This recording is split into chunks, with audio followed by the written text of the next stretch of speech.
to buy flowers?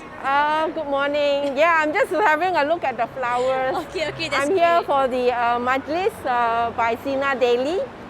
Alright, Early in the morning. Yeah, that's great, YB. Thank you for joining us today. Okay, YB, so I'm Kosalia here. So I'd like to ask you a few questions for our Politically Frank. Sure. Alright, so for the first, okay, you were the first MP sentenced to 7-day prison by Sharia courts. So what are your comments on that?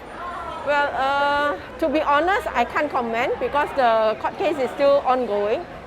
So I'd rather not say anything yet. Alright, okay. So you were active in pushing for electoral reforms during your days with Bersih. Yes. So what are the red True. flags within EC, Election Commission for GE15? Well, there's a lot. Yeah. So if you take the recent Johor by-election, there are so many cases that have been reported of violation of the electoral offences. So in fact, the whole election laws have to be reformed. And I feel that, access to the media needs to be done. And also the very fact that we have many overseas Malaysians, who wants to vote, but yet we don't have the facilities or the capacity to actually allow them to vote. So I hope that that will be reformed. And also the electoral roll, the electoral roll has to be cleaned up before we even declare any elections. That is vital because there are still discrepancies within the electoral roll, and I hope that also the other thing is that we need to look at the election offences. It has to be amended so that we stop corruption, we stop the abuse of power, we stop vote buying. So I feel that there's a lot of work that needs to be laid down for electoral reform before GE15. Okay, YB, that is great. Okay, so actually what needs to be done to fill these gaps? You see, we are going to have 2 parliaments sitting, There is a select committee on electoral reform. I hope that that will be activated so that we can actually look at the laws, look at the practices, what is happening on the ground, and allow for the reform to be reflective of what is happening. So like what I have mentioned, the media, the election offences, overseas voting, even the whole thing about the integrity of the election commission, that has to be established, because if they don't do all this, we are not going to have a fair election. The other big issue is really the anti-hopping law. That has to be done.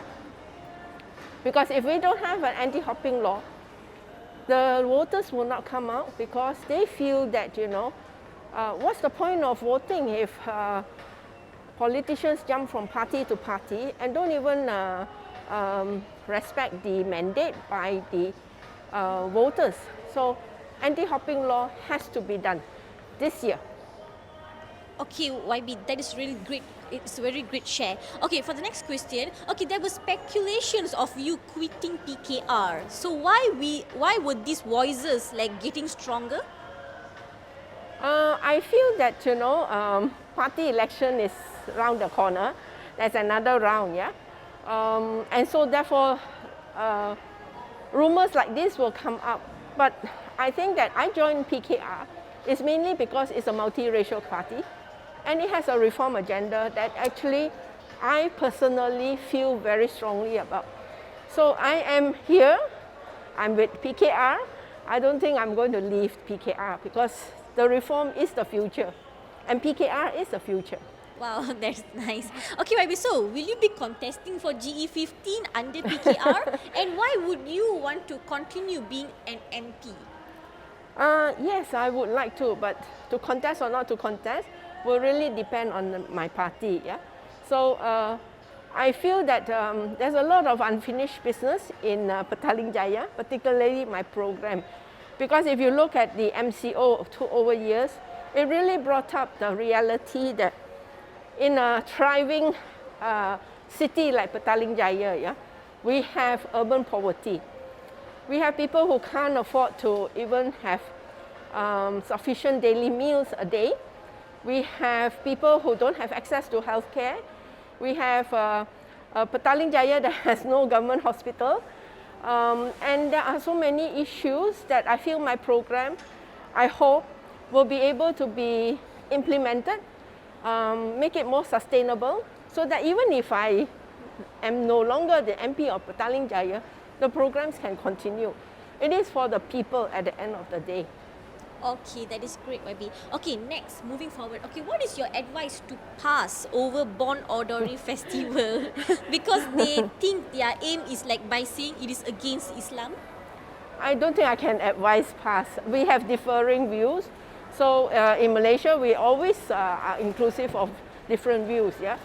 But bear in mind, yeah, I feel that the Muslims up there, even myself as a Muslim, I don't think our faith will be so vulnerable just by attending a festival.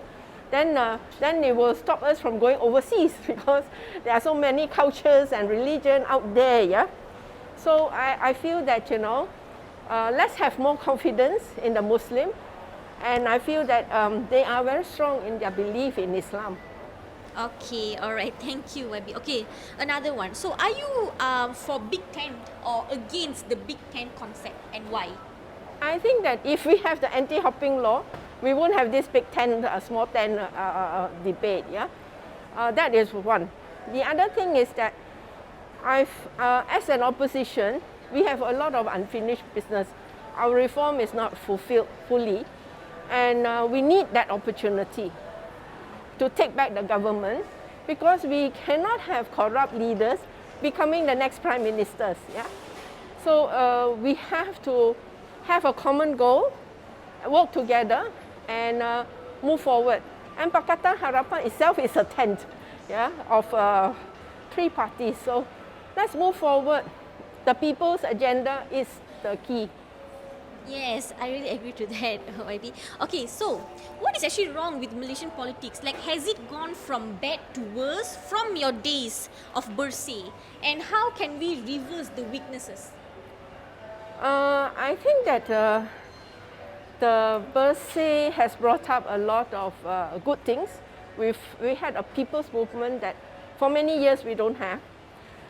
And the things that we want to do is really about Bersih movement has actually created awareness that we never had for many years, yeah, challenging a very corrupt, a very poor governance. And I think that going down now, it seems as though economically, socially, and even politically, we seems to be not improving. And one is the people's need. Yeah, it's all about the people's need. If we know that the people's income needs to be increased, then we have to really implement the minimum wage. We have to look at how the food prices can be actually be more sustainable, so that people can buy. I mean, I did an article and I monitored, say, basic things like fish. Yeah, it has increased. The chencharu, ikan chencharu, yeah, it has increased 76% in terms of prices within the 3 months that I monitored. Ikan kembung, which, you know, the low income will buy, 17%.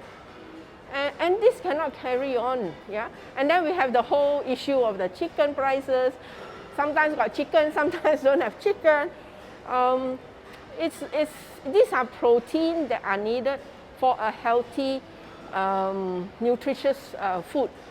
And the other thing is really, yeah, we need a social security scheme, so that the people who have fallen into the B40, including M40 falling into B40, will be able to have something to fall back on and cushion the economic shock.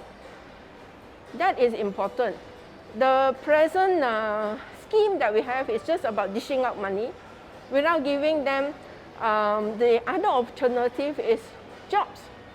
Yeah, people need jobs, people need that income so that they are able to survive longer. Not just if you take Brim or Ikase, yeah, 3,000 a year, you're talking about 8 ringgit per household per year, per day. Yeah, that's not enough. So we have to look at all these temporary measures. Yes, they were necessary for a period of time, but in the long term, we need to bring in investments, we need to look at labor, we need to look at jobs, we need to look at their salaries.